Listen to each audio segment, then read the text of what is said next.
very warm welcome to this episode of Dritte Klappe.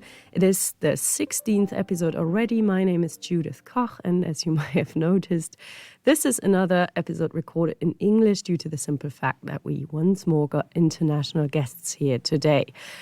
Today, we will be talking about video activism, that is the use of video as an activist tool in social protests. We will precisely zoom in on the work of Turkish video activists who have moved to Germany after the Gezi Park protests, that is after 2013. The Gezi Park protests came to symbolize the pivotal role that social media can play in mobilizing people and organizing civil protests, and we will learn why and how in a bit. But let me first introduce you to my today's interview guests. Today we have Dr. Şirin Fulya Erensoy. She is a Marie Curie Postdoctoral Fellow at the University of Babelsberg since September 2021.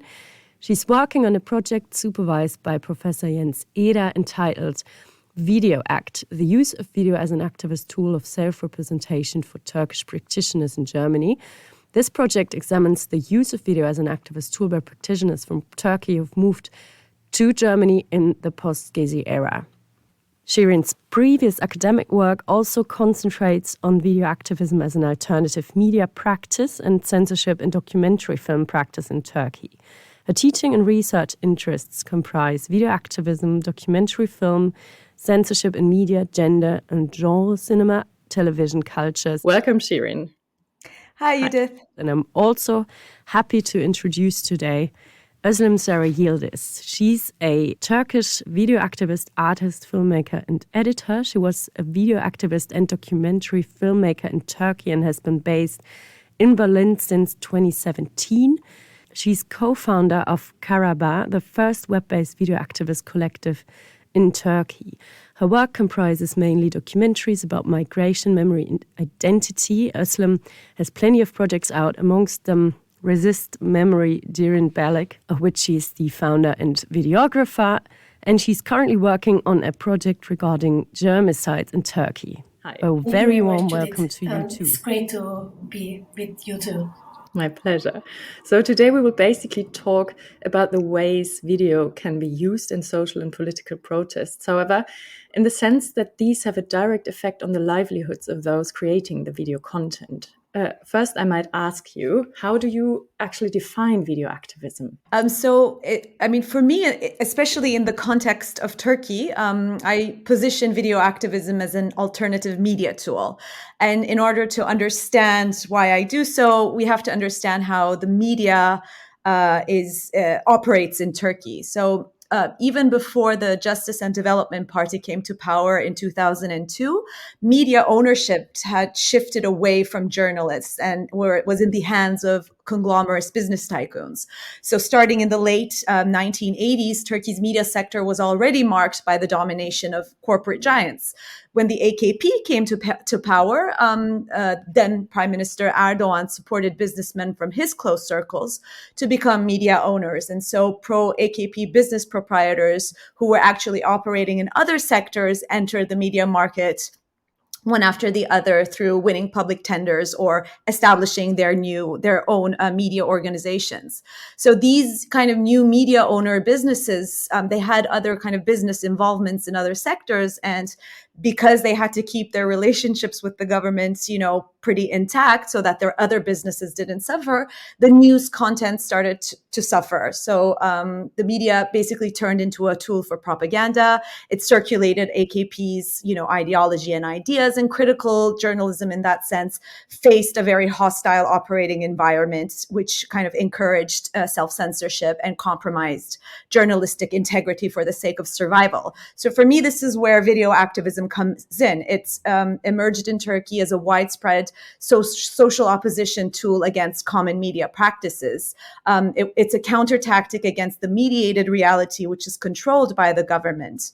Many struggles in Turkey are overseen or they're ignored by the media. And when they're not ignored, they're often criminalized, or they're framed in such a way that it creates kind of this sense of threat in the public eye. So video activists in Turkey serve to document these struggles and voice the demands coming from marginalized groups and spread this reality to the public. And since struggles are a daily reality in Turkey, the urgency to get the message and evidence out there via social media platforms differentiates kind of this practice from more, let's say, long-term projects such as political documentaries. Mm-hmm. You as a video activist, Özlem, you want to add anything? Do you see yourself? I think it's not just about describing or defining what it is, because I don't really like making sharp differentiations between the practices, like the forms based on specific names. But I can talk about, maybe at this point, at the very beginning, it would be more insightful to try to tell how I describe what I do with audiovisual materials, or how I deal with them, or why I use them, or how I started using them. Either they are named under the category of video activism or documentary. So at the very beginning, I started making films by making short, let's say, witness videos or videos about different sociopolitical movements, especially in the capital of Turkey, Ankara, where I studied at university. And that was in the early 2000s, namely 2000, 2001. We had a collective called KaraHaber, which means Black News in Turkish. And that was the first online video activist collective of Turkey. And back then, we were not really naming what we were doing as such, as video activism. But we were basically going to the demonstrations in Ankara that we were already participating as activists, or that we were already in touch with, or that we were part of as political subjects. So we were going to these demonstrations with our cameras or recording machines and filming these demonstrations and editing them to put them online at night on the internet. So as I said, it was the beginning of the millennia. And I guess around, maybe 10% of Turkey was using the internet yet. So as Şirin has described, this urgency was a very critical point. Because the main idea of the whole praxis of the collective was to try to keep an archive of these demonstrations and to try to spread their word. Because that was not, these words were not, these voices were not mainly represented, or they were misrepresented in the mainstream media or media in general. So KaraHaber was a platform where different struggles, different political movements met. So this practice and approach have drawn the fundamentals of my filmmaking practice. So whatever forms my works take later on, there are always tools indeed that let me say something I would like to speak aloud, or they were ways of articulating my political position that strives to free, a possibility of life maybe. So indeed, whatever I do, that's my aim in rough terms, I think. So political, not in the sense of major politics, or not necessarily being political on the surface, but trying to wield and maybe talk through from a political subjectivity or acting accordingly. Yeah. So my filmmaking practice is just an extension of my total practice in life as a human being. So it's so basic. So coming back to your question about describing video activism in comparison to documentary filmmaking, or so political documentaries. So in regard to my practice, I described briefly the main difference, if I had to say so, is the specific urgency video activism involves. I do not really see much difference than that indeed. This does not, of course, necessarily mean that, for example, political documentaries do not have an urgency as such, but rather that documentary or video activism just have different schedules or timetables. But of course, again, this comparison is emerging from my own practice and do not cover a best definition. Did you ever run into any resistance, state resistance on the protests, where sometimes? Of course, almost in the demonstrations we had, not only me, but all my friends, we had physical, physical touch with the police, violent touch, let's say, but also they most of the times tried to stop us from filming. Indeed, and it's really becoming worse and worse, because recently, I think 1 year ago, they even tried to, that's a law that has just been passed in Turkey, they tried to totally cut the video activists or film people with camera to stop from filming the demonstrations. So that has always been the case, but it's really getting worse and worse. Yeah. So they are now legally trying to stop this. Yeah, there's just, if you don't mind me interjecting here on what Özlem said, a year ago, I think it was in April 2020, actually 2 years ago, wow, there was this circular that was issued, and it banned all audiovisual recordings of citizens and police at protests on the ground that these recordings breached the privacy of the individual. So it actually, the circular aimed to weaken police accountability and prevent kind of evidence collection, especially in cases where the police committed violence against demonstrators. So this kind of created also an apprehension amongst people to press that record button on the street. So it potentially has the power to decrease the cameras recording human rights abuses during protests. So but I think these similar laws were tentatively tried to pass in France and Denmark and Spain as well, but I don't think it worked there. But it is in effect in Turkey. Mm-hmm. Özlem, we have learned a bit about your experiences and your work already, but how would you you came to Berlin, as I already said in the introduction, in 2017. How do you think, or how do you feel the situation in Turkey has changed ever since you moved to Germany? How the situation changed? I think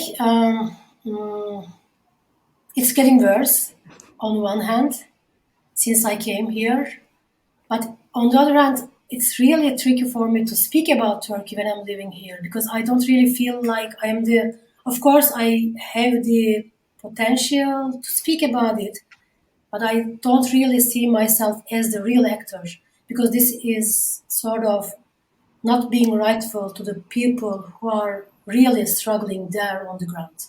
Mm-hmm. So I can say that looking from here, I mean, of course, I have a fresh connection with Turkey. I'm going back and forth. I'm working with people in Turkey still, and I'm working on subjects in Turkey, based in Turkey. But looking from here, the situation got worse. Yeah. And Şirin, now coming to your research, now that we've heard about the actual practical side of video activism, how do you methodologically engage with your research topic? I mean, you examine the use of video as an activist tool by practitioners from Turkey, as I already said, who came to Germany post Gezi or 2013. And what are the potential difficulties you meet while conducting your research? So when I initially wrote the project in 2018, and my aim back then was to kind of explore the audiovisual production of essentially activists from Turkey in Germany, because at that point there was this kind of new flow of migration from Turkey to Germany, and it had become quite consistent. As you mentioned, since the Gezi Park protests in 2013, a lot of people, in the cultural, art, political scene started to migrate abroad, and there were several reasons for this, including kind of the erosion of civil liberties, the oppression of identities, and a general sense of disillusionment regarding the future. A lot of people were also forced into exile because journalists, academics, politicians were being more and more kind of targeted by the government. And in that sense, producing other discourses became riskier and riskier. So in terms of the methodology that I'm engaged with, I'm doing at the moment primarily in-depth, semi-structured interviews with video practitioners. I started with individuals I already knew from Turkey or that I had read about in the media, and these individuals have also directed me to others that might be interesting to interview and who might be interested in being interviewed. So I spend quite some time getting to know these people, explaining the project and my own predicament. And my criteria for the selection of media practitioners to be interviewed is twofold. So one is their political identity entities in Turkey. And the second is the activist discourses that are present in their audiovisual outputs. And so these interviews essentially serve as a starting point for the textual and discursive analysis of the videos. But some of the difficulties that I've encountered since I started my project 6 months ago, and Özlem kind of alluded to that when she described her practice, is essentially this shift in practices and the fluidity of these boundaries, which are not so black and white. I mean, as I mentioned, video activism in Turkey is a practice born out of kind of this urgency to represent marginalized groups or misrepresented groups, because in Turkey, your basic rights are constantly being violated on a day-to-day basis. And in Germany, difficulties are very different. And so in that sense, representation also is shifting. There's a variety of genres and formats and approaches. And in that sense, we see, for example, more effective, self-reflexive practices that aim to create dialogue. So in that sense, defining what video activism is was my primary difficulty. And that's where I turned to the typology put forward by Notley, Gregory, and Lowenthal, because they incorporate different video making styles and formats, which include kind of personal storytelling, storytelling that touches upon the affective, that empowers subjects. So this extends the scope of video activism or audiovisual production with activist discourses beyond kind of the confinements of the strategic work of social movement actors. So in that sense, at the moment, the practices in Germany that I've encountered include documentary films, news videos, video installations, online mashup videos, and there are several different thematic explorations as well, including migration, both kind of this current new wave migration, but also past migration from Turkey to Germany, and how new migrants kind of relate to that.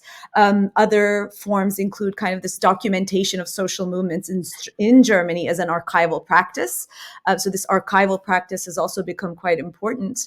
And thirdly, there's also kind of media that relates to the political climate in Turkey. So these are kind of the main themes that I've encountered so far. Like, from your status quo of your research, what would you say? How do you think your research contributes to our understanding of the usage of video in portraying social and political issues that actually directly affect the livelihoods of those creating these videos?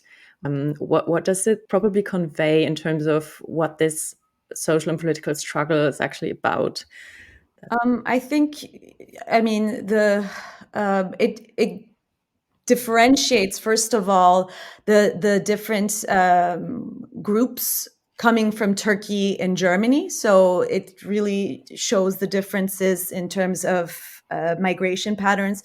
The migration from the 60s is different from that of the 70s, 80s, and so forth. And the new wave migration in that sense is also different, even though kind of there's this overlapping reasons nonetheless. But so it essentially shows us, and it shows kind of the contemporary issues these activists are dealing with in trying to find a place in both the German society at large, but also the communities coming from Turkey in particular. And now coming to the actual protests where this all started off, like Gezi Park in 2013. So the summer in Istanbul was marked by an eruption of mass uprisings following an initial occupation that actually aimed at the protection of green space in downtown Istanbul. Which role do you attribute to these smaller environmental protests for the unfolding later on of the Gezi Park protests, and which impacted these previous protests as well as the other preceding protest activities? Which impact did they have for the increase in the use of social media and the presence of video activists? So the video became an important tool for Gezi and protest even before Gezi, and this importance continues until now, I have to say. That is partly because these movements and protests, as I said before, are misrepresented in the mainstream media or media in general, or they are not represented at all. And the increase in the use of video as a tool was the outcome of its availability, of course, at the time, and an outcome of a need, like for many other movements worldwide. it resulted from a need to tell our own story by ourselves. Of course, this need has always been there, and different practices or methods were used to spread the voices of various movements at other times. But again, the availability and extensiveness of video at the time made it the primary tool. And coming to the role of smaller environmental movements, I think these smaller environmental protests were the catalysts that helped to unite and unfold other political or social struggles. In other words, I think Gezi Park was a point in this sense that was like an intensity, if it's right to say that, or a note that many different justice movements came together. Gezi is the strongest maybe, but only one instance in this sense. Environmental movements have been uniting struggles for many local causes and cases in Turkey. That has been so since the end of the 1990s in Turkey, like many other cases all around the world. I mean, of course, all justice movements are vital. Of course, that's that's for sure. However, these environmental struggles are first, as most people see it, beyond politics and a matter of life and death, also on the surface. And they are directly related to a broader population's everyday life. So I think because of all this, they have the potential, the capacity to reach to more general masses. So it's no coincidence that the eruption of Gezi, though it has more complex roots, was because of a couple of trees, as they call it. So, briefly, impact of previous protests in the use of video. I think, as a video activist from my experience as well, again, in the former protests, we had already realized this need to tell and spread our own story and the different uses of video in relation to social struggles. Of course, that's not a piece of knowledge, a new knowledge, but the experience is critical. I can say we already knew that we had to do this by ourselves as protesters, and reasons and functions are various, of course, but maybe we can count some of them, like, I don't know, sometimes like to unveil the police violence, perhaps to stop it with the existence of a recording machine, or maybe to witness and record brutality, possible to use it as evidence later on. I don't know if these two have never happened. I'm not sure, but in Turkey, I mean. And to pronounce our demands and presence in different public spaces to each other. What else? Maybe to be aware of each other. So, like, basically to get connected. And then later to archive, to constitute a counter-archive, to leave a trace on memory, maybe. These are just some of the needs we saw and practiced accordingly in different ways of video activism. So, like, briefly also how, like, political situation in Gezi how the political situation in Turkey got after Gezi. I think it got really more challenging in a way, but I really also believe that the political struggles got more strong after Gezi. Even I think that's not what is seen on the surface or what we feel like, which is not the case. I really believe like that. So the role of video activism, so maybe briefly, video activism of different sorts took different parts. So, like, exposing police violence, maybe preventing them, like the things I counted, like distributing the news, making the protests and the protesters visible, and their discourses heard, also archiving. But I think at the time when Gezi was happening, I guess the most crucial contribution of video activists was making people at their homes aware of the presence of the protesters in public space and their massive existence, I have to say, and the brutal police attack to the peaceful demonstrations. So the connecting people on many levels, in a sense. I guess that was the most significant contribution during the time it was happening. Just to expand on Özlem's last point, I mean, you know, the role of video activists during Gezi and how it was able to kind of get what was happening in the park out there to the public was because essentially we saw how the media that, you know, the structure that I outlined earlier, the workings of the media was essentially became apparent for the first time for a majority of the population, because we didn't really realize or critically engage with the way the media functions. So, for example, the penguin story has become very infamous, right? So it's the symbol of the resistance, and it's the symbol of media complicity, because when the protests erupted in late May, CNN Türk, which is an affiliate of CNN that we all know, international, chose to broadcast a documentary on penguins instead of informing the public about the events at the Gezi Park. So there were very, very few channels that were covering Gezi.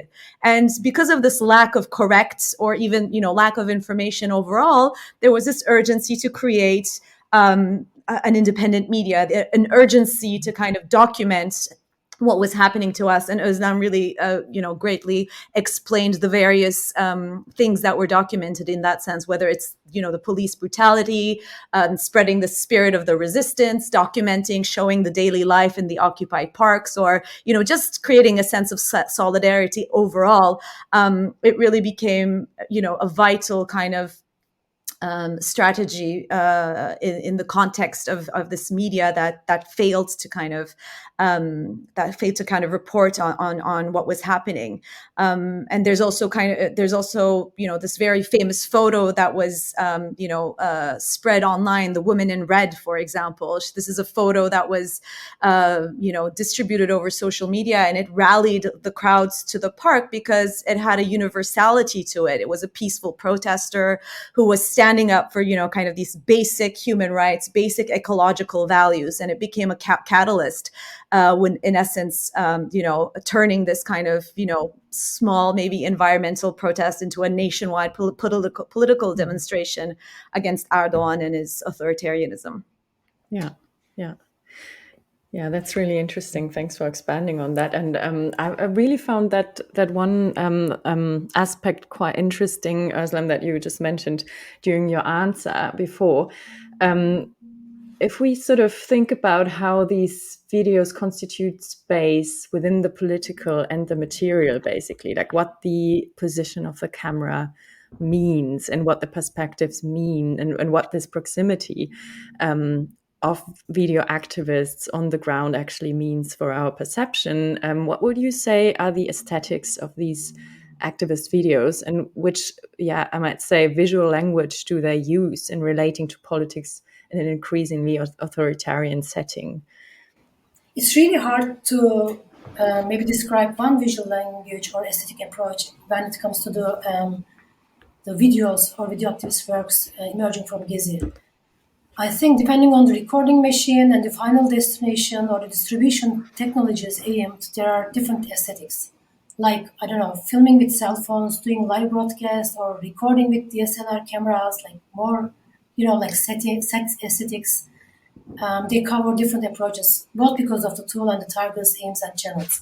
So maybe in means of aesthetics, like not really, I can't define these aesthetics with one word or like with one category, but I think I can count a couple of aspects or like main titles, let's say. So even though it might not be counted as an aspect of aesthetics, I think humor was one of the critical and distinguishing aspects of the aesthetics of the videos in Gezi. I mean, that was not the most common one in means of all the videos, but the most distinctive compared to former video activist examples, like coming from 70s and 90s or 2000, as also I experienced. And the second, I think, distinctive point was the immediacy. I mean, especially because of the live broadcasts with the cell phones, not only the video activism in general, but the immediacy brought by the live broadcast of the protesters. Of course, because apart from this, as all researchers would say regarding activist videos since the 70s, the position of the camera is mostly through the eye of the masses or from in the movement. Yeah. That's almost always the case for video activism or witness video. So that's another decisive aesthetic element, I think. And apart from this, I think there were examples which were using an aesthetic language that is, I might say, at times sort of pornographication of violence or using a voyeuristic eye.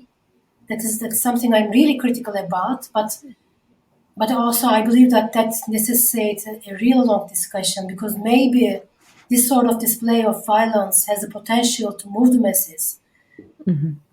So I'm not sure if it should be shown or to expose the violence like that, to be a witness of it like that, or if we should find ways of dealing with these violent images somehow differently. But their contribution is huge, and we have to claim that. But adding to all this, for me, an overwhelmingly unique material or aesthetic approach was the ways the everyday life in the park was recorded with an observatory stance. This is also this is also my experience, and this is like the most important tool or a way for me, because I believe the images of that sort, like the observatory images of the everyday life, are what is left from this experience of making the commons or constructing, let's say, a life to come through a collective practice based on claiming the commons. So that was again how I chose to record the event. Like at the beginning, you mentioned these resist memory videos.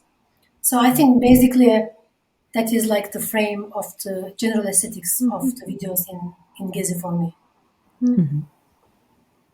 Şirin, do you want to add anything, like from your?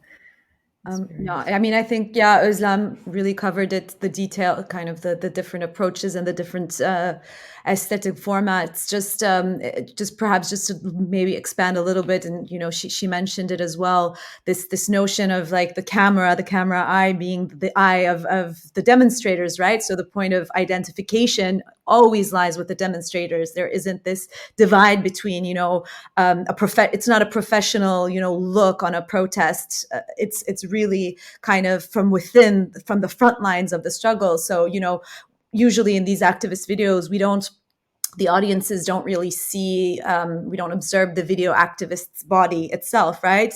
It's not within the frame.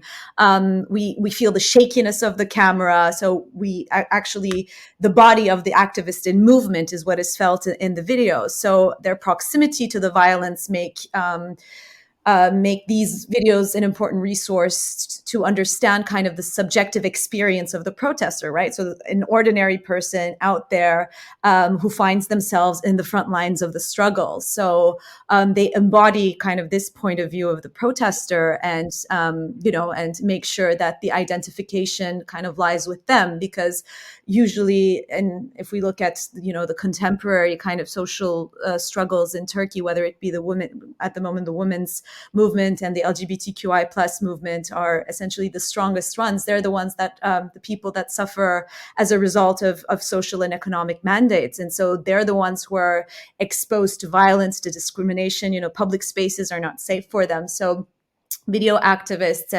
and there are video activists within these movements. These movements use video as an important tool to kind of document their activities. Video becomes kind of this audiovisual voice for them to express their conditions and their discontent and expose essentially this unlivability.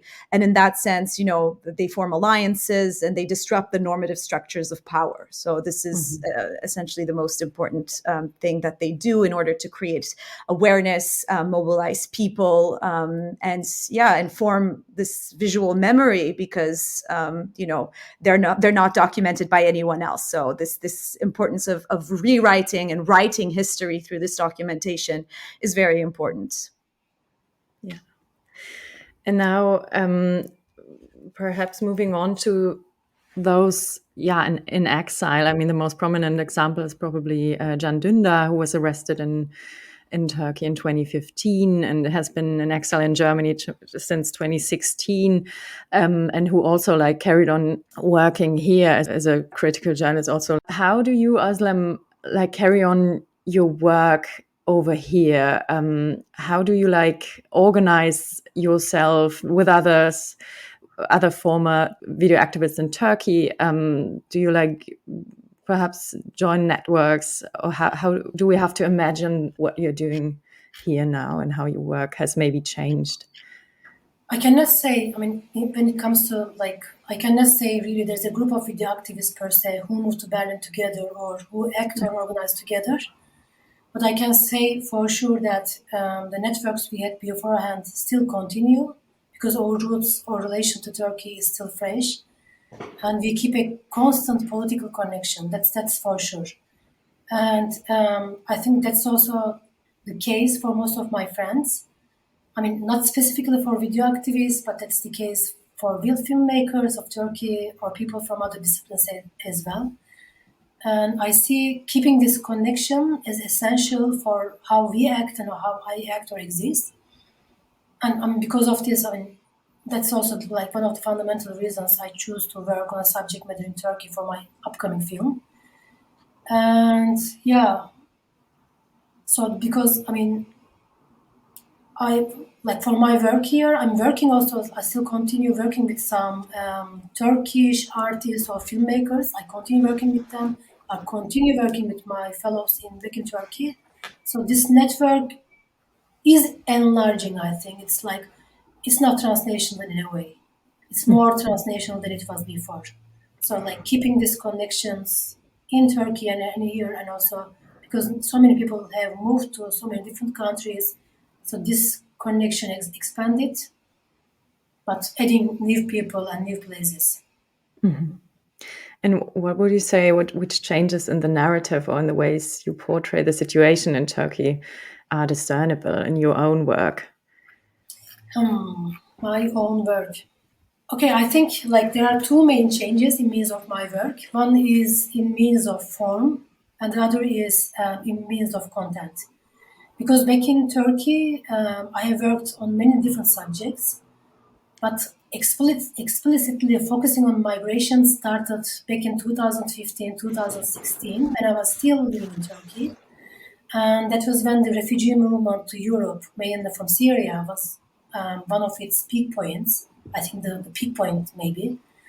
And Turkey was one of the hot points of this passage, and hundreds of people were dying on the shores of Turkey trying to reach Europe. So when that was the case, xenophobia and racism, they were enormously increasing in Turkey. So as people with having the tools such as camera and editing, we thought we had to do or say something about this. So with a couple of friends, we have realized a project called Welcome to Turkey, where we made a series of short videos covering the first-person narratives of the newcomers from Syria to Turkey. So the idea was basically to create an excuse to get to know each other, welcome our new neighbors from Syria as a bit older inhabitants of Turkey, and try to put a small stone in the fight against xenophobia and racism in Turkey.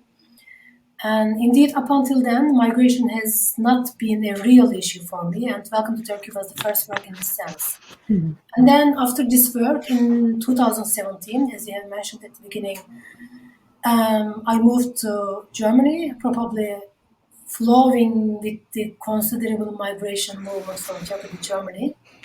So upon moving here, when I moved here, I guess there have been, as I said, two significant changes in my work. First, in means of form, because I started also using other physical materials, and I have made installations in addition to my audiovisual works. And second, migration, displacement, or memory have become to be my major issues, specifically for the first years, I would say. And indeed, that was not really unexpected, as it was closely related to my own experience of migration and my questions emerging from my everyday life. So the films were now, or the videos or the works were now self-reflexive works in means of migration or memory. So, but there is a slight difference in means of approaching to migration, let's say, concerning my own position again. Because back in Turkey, with Welcome to Turkey, for instance, I was the so-called host, but I'm the newcomer now. So, for instance, my first film I did here is Welcome to Germany, and it includes a question mark. It's not a statement like the one I did in Turkey. So I think migration and displacement will always be topics for me as long as I live in Germany. But maybe not only that, indeed, even if I'm not a migrant anymore, or if I have never been a migrant, there's also no escape from this subject considering the global social situations. Anyways, yeah, displacement has been one of my main topics, but I want to underline the fact that this is really important for me, that I do other works that are not related to topics like migration. Mm-hmm. So this statement, this sentence or information is really essential. And I'm not saying it only for my name, but in the name of many friends or many artists who moved to Germany, because it's pretty precarious or risky or dangerous to limit the newcomers to specific subjects and let them only speak about migration or problems of the countries they come from. So maybe I can say like there is no such thing as a migrant artist, but an artist who migrated or who now lives here in Berlin or Germany. So the society or the public or private fund givers, like, because we can continue our life or work as such, I think really have to change their mindset, because this will allow the newcomers to become real political subjects here. So, I mean, I would really like to underline this, because I see this as a very critical point in means of our existence here as newcomers. Yeah. Thank you for that really like comprehensive answer, and also like how you make clear that the role of the artist and the political subject is basically not really distinguishable from each other, right? So, yeah. So what do you think, in which ways can academic research open scope for the perspectives of video activism and vice versa? I think one of the most important kind of supports that, I mean, before academic research, academic establishments or international kind of alliances can have is the setup of an archive. I mean, I can't underline how important the work of documentation that is being conducted, especially currently, that is being done in such a repressive environment is. So, and there have been digital archive initiatives in Turkey, and there still is. Bakma is one of them, but they have no funding, and it's really up to the activists as volunteers to keep up this archive. So, you know, they need support more than ever, because archiving, I think, expands kind of the act of recording events into organizing them. And this way, you know, alternative histories through images can be disseminated, and they could, you know, archives preserve the experience of these groups, of social groups that are ignored and erased by official ideology. And in that sense, institutional support is important for this. And, you know, from these archives, you know, clearly creative endeavors can be undertaken, especially by researchers conducting artistic research, for example, practice-based research. These images can serve, for example, as a basis for a variety of different found footage projects relating to global, you know, social movements, performativity in protests, for example, or even conceptualizing, further conceptualizing on this idea of the poor image. So I think there's quite a bit of, you know, work that can be done in that regard. Mm-hmm. That was a really fascinating conversation. Thank you so much for participating in this. I hope to see and hear a lot from you in the future. Thank you very much. Thank you for having us, Judith. Yeah, thank you very much.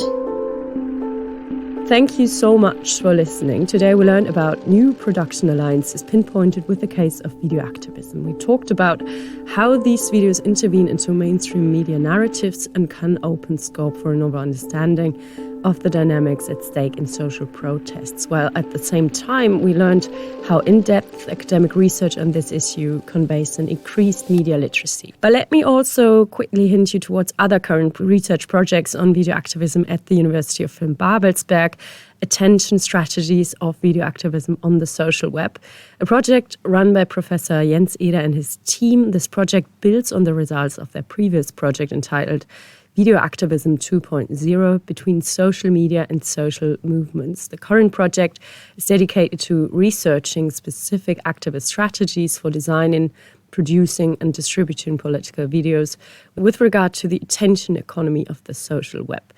And let me also mention the newly launched website Social Impact of Audiovisual Media by Jens Eder, Film Uni Fellow Katalin Brilla, and Tobias Grake. That includes lots of interesting resources on impact strategies of audiovisual media and their social effects, including an international symposium organized last year, which is also available there. As always, thanks to the team, and I'm hoping to meet you back here again for our next episode. Thank you.